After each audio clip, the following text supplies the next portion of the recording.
قال النبي صلى الله عليه وسلم ألا كلكم راع وكلكم مسؤول عن رعيته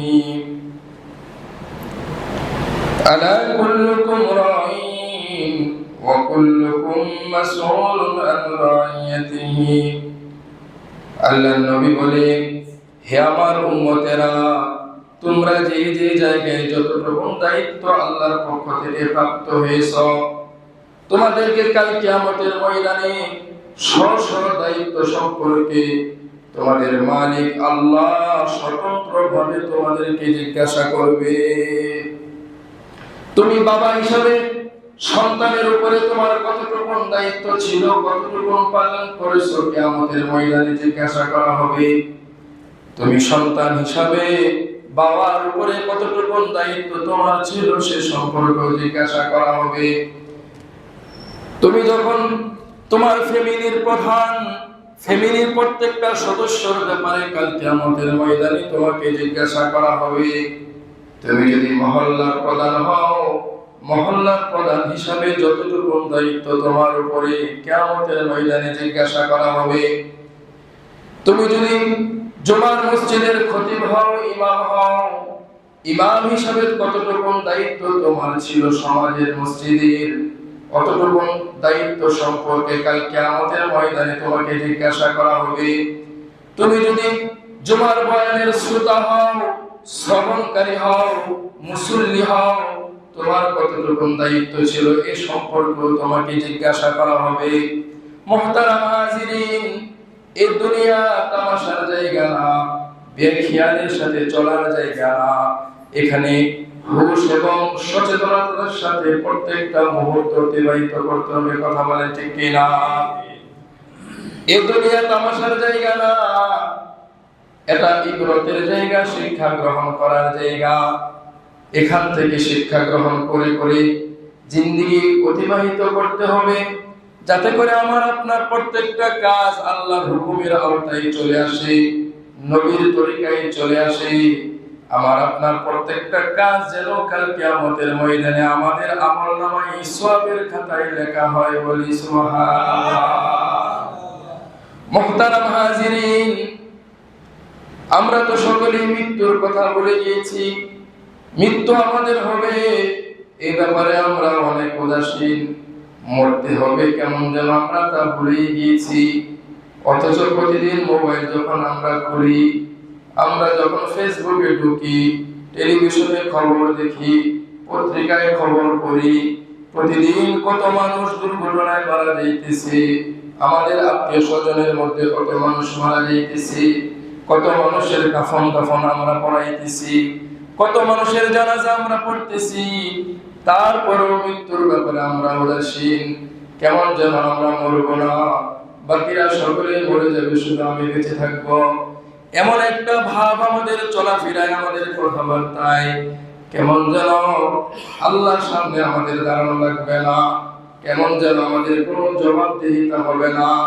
আমাদের সামনে হিসাব নিকাশের যে দিন আছে, যে দিনের মালিক হবেন আল্লাহ।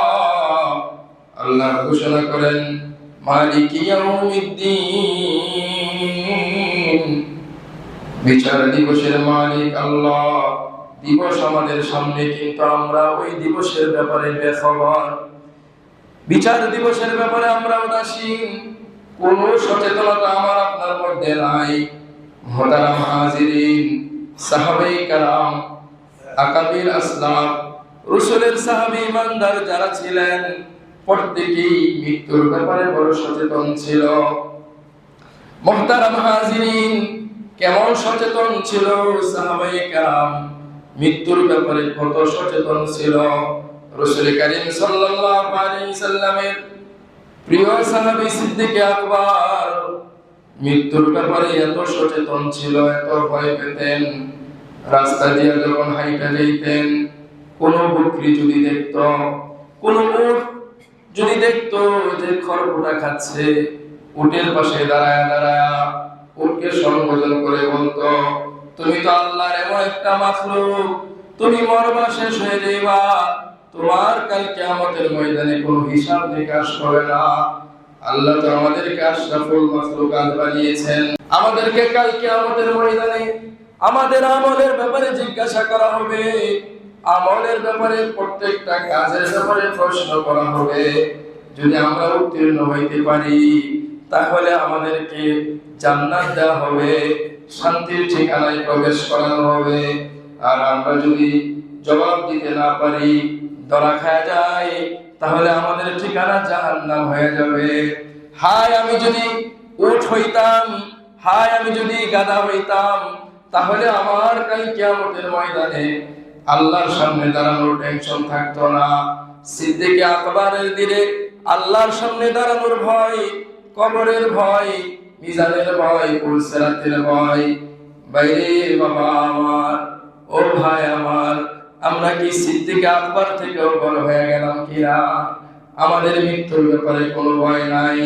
সিদ্দিক আকবরের ব্যাপারে, আবু বকর সিদ্দিক রাদিয়াল্লাহু তাআলা আনহুর ব্যাপারে বলা হয়, সকল উম্মতে মুহাম্মাদিয়ার আমল যদি এক পাল্লায় রাখা হয়, আবু বকরের আমল যদি এক পাল্লায় রাখা হয়, তাহলে আবু বকরের আমলের পাল্লা ভারী হয়ে যাবে। বলি সুবহানাল্লাহ। আবু বকর এবং উমরের মধ্যে সব সময় প্রতিযোগিতা থাকতো। আবু বকর সব সময় সবের ক্ষেত্রে, নেকের ক্ষেত্রে উমরে ফারুক রাদিয়াল্লাহু তাআলা থেকে আগে বেড়ে যায়। এজন্য আবু বকর রাদিয়াল্লাহু তাআলা কে কিভাবে ইবাদতের ক্ষেত্রে পিছিয়ে রেখে আগে বেড়ে যাওয়া যায়, উমরে ফারুকের প্রতিযোগিতা।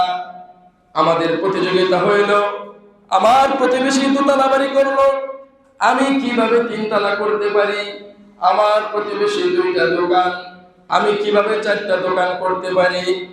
আমার প্রতিবেশী মেম্বার হয়ে গেল, আমি কিভাবে এমপি হইতে পারি, চেয়ারম্যান হইতে পারি। কথা বলেন ঠিক কিনা? আমাদের প্রতিযোগিতা হইল দুনিয়া নিয়া, আর সাহাবায়ে কেরামদের প্রতিযোগিতা হলো আখিরাত নিয়া। দুনিয়া নিয়া প্রতিযোগিতার কথা আল্লাহ বারণ করেছে। আল্লাহর কোরআন বলে আখিরাত নিয়া প্রতিযোগিতা করো।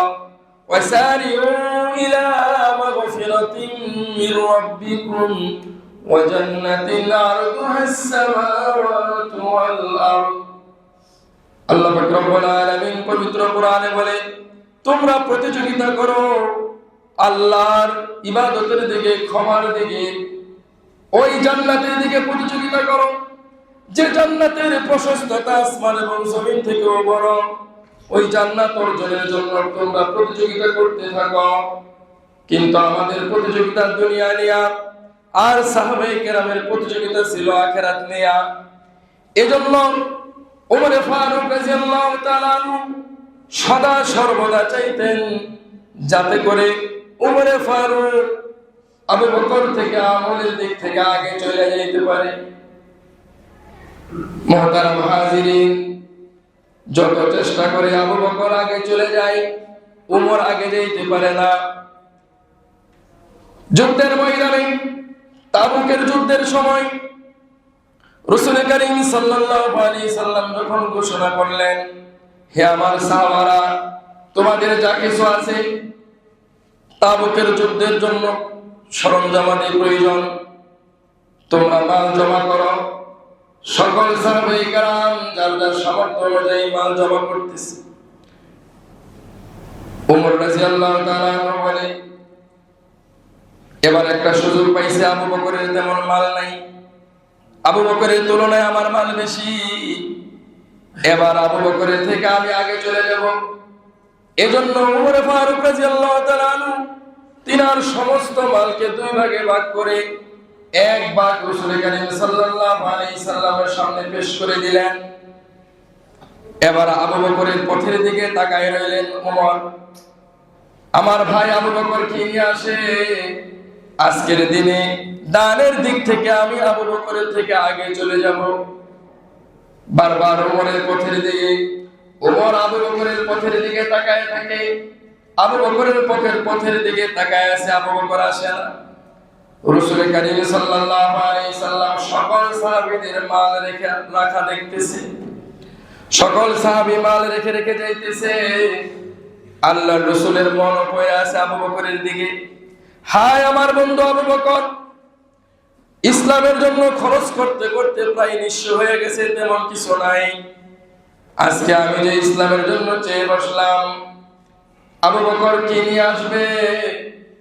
আবু বকরের পথের দিকে রাসূলও তাকায় আছে, উমরও তাকায় আছে।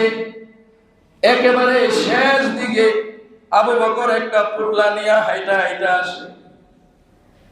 আবু বকর পুটলাটা রাইখা দেয়, সকল সাহাবীদেরকে জিজ্ঞাসা করে, তুমি কি দিছ, তুমি কি দিয়েছ? আবু বকর যখন তিনার পুটলা বস্তা রাইখা দিল, আল্লাহর নবী আবু বকরকে কথা জিজ্ঞাসা করে না তুমি কি দিয়েছ, বরং আল্লাহর নবী আবু বকরকে জিজ্ঞাসা করে, হে আবু বকর, তুমি তোমার ঘরওয়ালাদের জন্য কি রেখে আসছো? সুবহানাল্লাহ।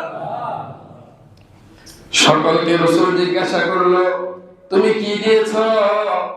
আবু বকরকে জিজ্ঞাসা করে, তুমি তোমার ঘরের সদস্যদের জন্য কি রেখে আসছো? আবু বকর জবাব দেয়। আবু বকরের জবাবের দিকে ওমর তাকায় আছে। আবু বকর জবাব দেয়, ওগো আল্লাহর নবী, আমি আমার ঘরের জন্য, ঘরের সদস্যদের জন্য আল্লাহ এবং আল্লাহর রাসূলকে রেখে আসছি, বলি সুবহানাল্লাহ। ওমর ফারুক রাদিয়াল্লাহু তাআলা আনহু চোখের পানি ছেড়ে দিয়ে বলে, হায়, আজকের দিনেও আবু বকর আমার থেকে আমলে আগে চলে গেল।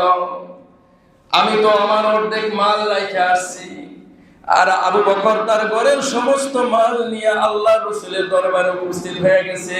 সুবহানাল্লাহ। মুহতারাম হাজিরিন, সাহাবী কেরামের মধ্যে এই প্রতিযোগিতা ছিল কিভাবে আল্লাহর নৈকট্য অর্জন করা যায়, আখিরাত কিভাবে সুন্দর করা যায়। মৃত্যুর ব্যাপারে পেরেশানি ছিল, মৃত্যুর স্মরণ ছিল। আল্লাহর সামনে গুনাহমুক্ত হয়ে কিভাবে দাঁড়ানো যায়, আল্লাহর সামনে নিজেকে নিষ্পাপ হিসাবে কিভাবে দাঁড় করানো যায়, নিজের কৃত গুনাহের জন্য তওবা ইস্তেগফার করে ক্ষমা চেয়ে ক্ষমা নিয়ে কবরে কিভাবে যাওয়া যায়। আজকে আমার আপনার এই চিন্তা নাই। হারামখোর হারামের মধ্যেই আছে, যে হারাম কামাই করতেছে সে হারামের মধ্যে ডুবে আছে, কি তওবা করবে? মুহতারাম হাজিরিন, অনুশোচনা নাই। মনে রাখবেন, যে ইমানদার হয়, মুসলমান হয়, পাক্কা ইমানদার যে হবে, সে অন্যায়ের পরে সঙ্গে সঙ্গে তার মধ্যে অনুশোচনা আসবে। এটা ইমানের তাকাজা, এটা ইমানের দাবি।